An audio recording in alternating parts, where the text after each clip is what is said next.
back to the bare bones. Have a look at this in here now. Looks a bit different, doesn't it?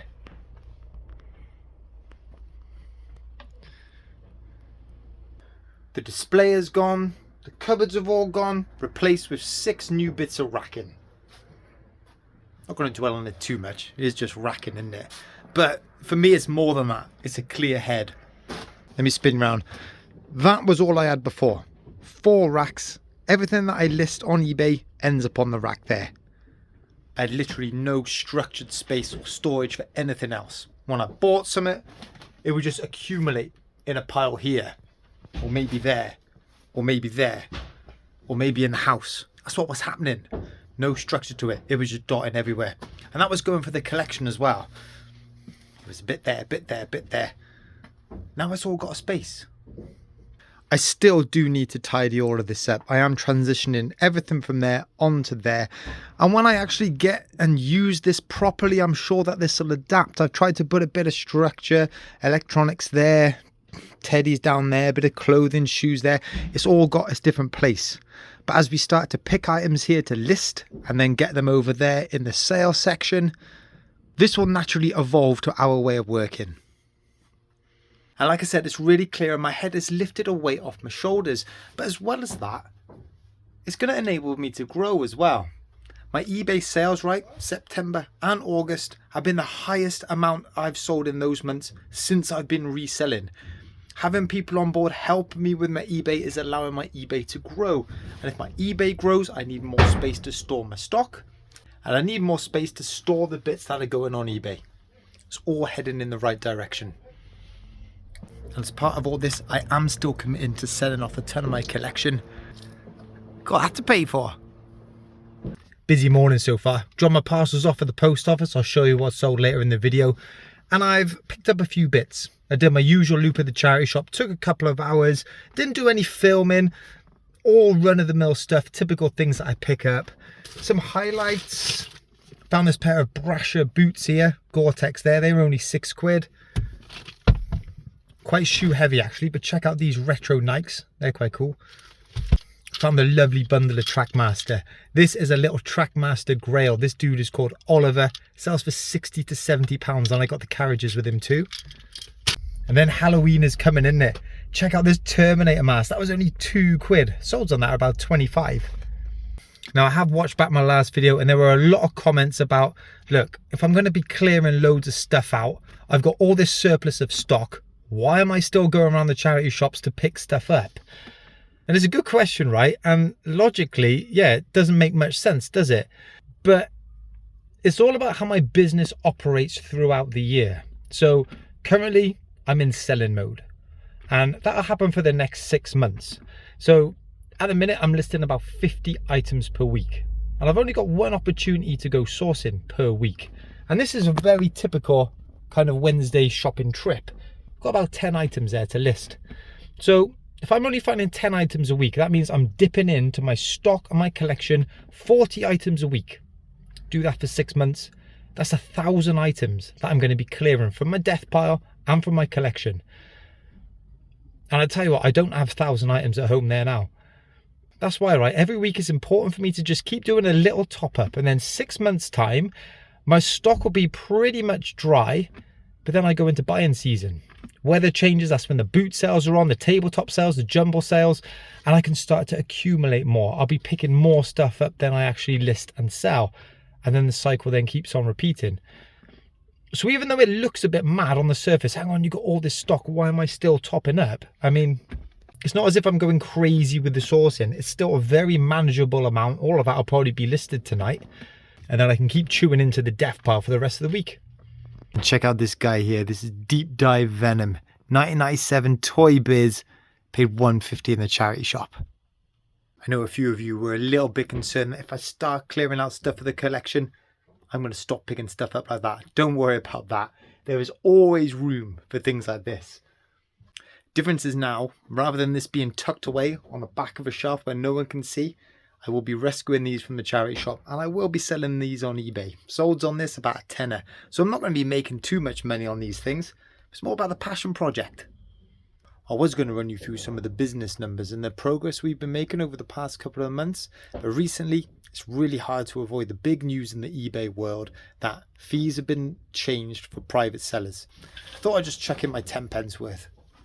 At the start of the week, eBay announced that they are scrapping all fees for private sellers. What that means is that eBay is no longer a level playing field to sell on for private sellers and business sellers. And I still don't really know how I feel about that. In my personal situation, I am a business seller. If you buy to sell on eBay, the eBay policy requires you to be listed as a business seller. It's in their terms and conditions. As part of that, it means I pay to list, I pay my fees, and it also means that I comply with the consumer regulations I need to. And the thing is, this announcement, it hasn't changed that. My situation and how I operate on eBay just hasn't changed. It's not got any worse, hasn't got any better. But what I'm worried about is, do the benefits that the private accounts have put them at a competitive advantage over me as a business account, even though we're all meant to be playing on the same field? Now, where this really hit home for me, right, was yesterday. I saw this Olympus Mu2 camera for £250. This is on the day that it was announced that the private seller fees were going to be put down to zero. If I was a private seller and I listed that up, all of that 250 quid would have gone straight into my bank account.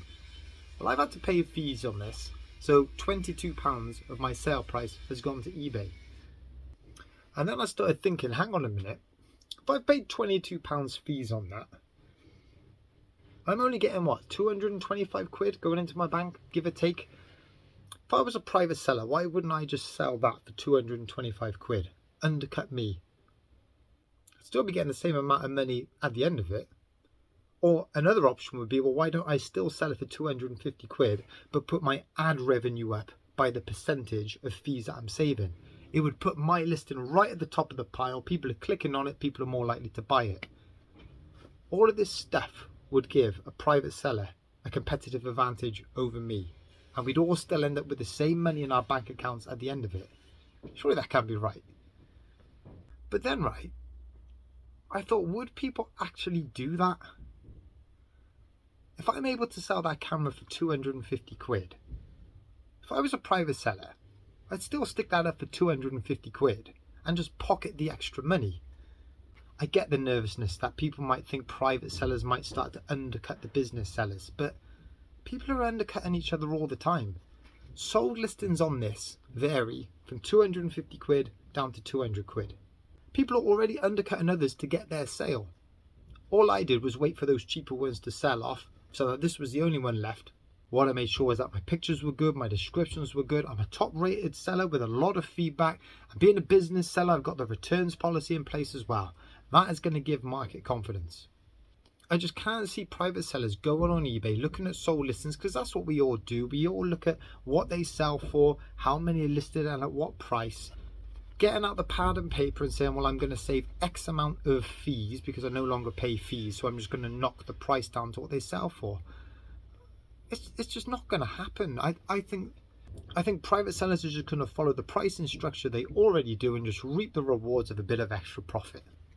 And then they should be paying tax on that profit as well anyway, so the savings actually aren't as much as they might think. And what gives me comfort in all of this as well is, what I sell is just one-off second-hand items. I don't sell multiple quantities of the same thing. In fact, I rarely ever sell the same thing twice. So yes, I might have a little bit more competition, but I can't see it being enough to really change what I do. Although Vinted Pro is now out. Autumn is kicking in, right? And these first two sales have definitely been bought around with the change in the weather.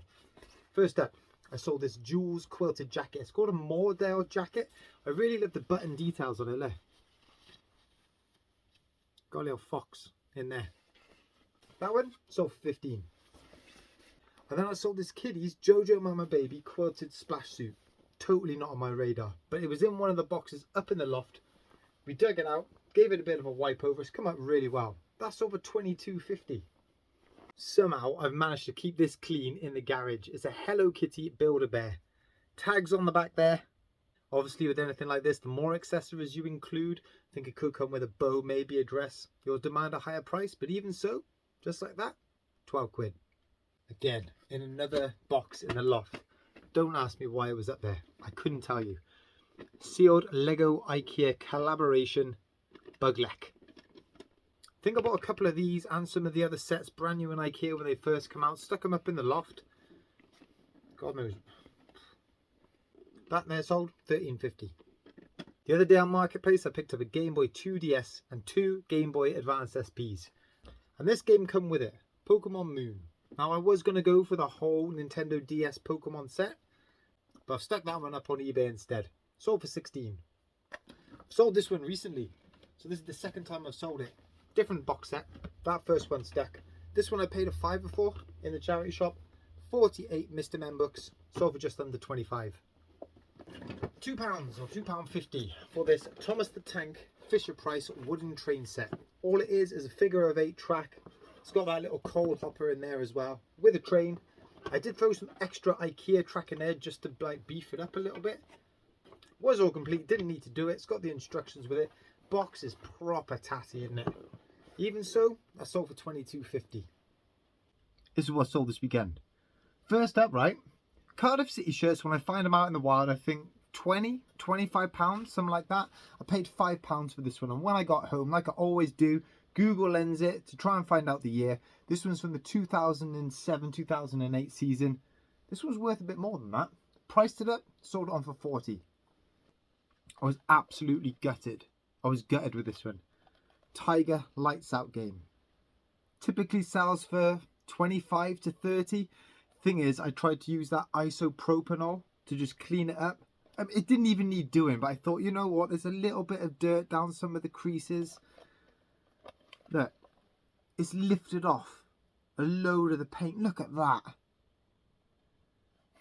Obviously hampered the price. Put batteries in, it works fine, but I mean, it looks rough, doesn't it? Even so, sold it for 15.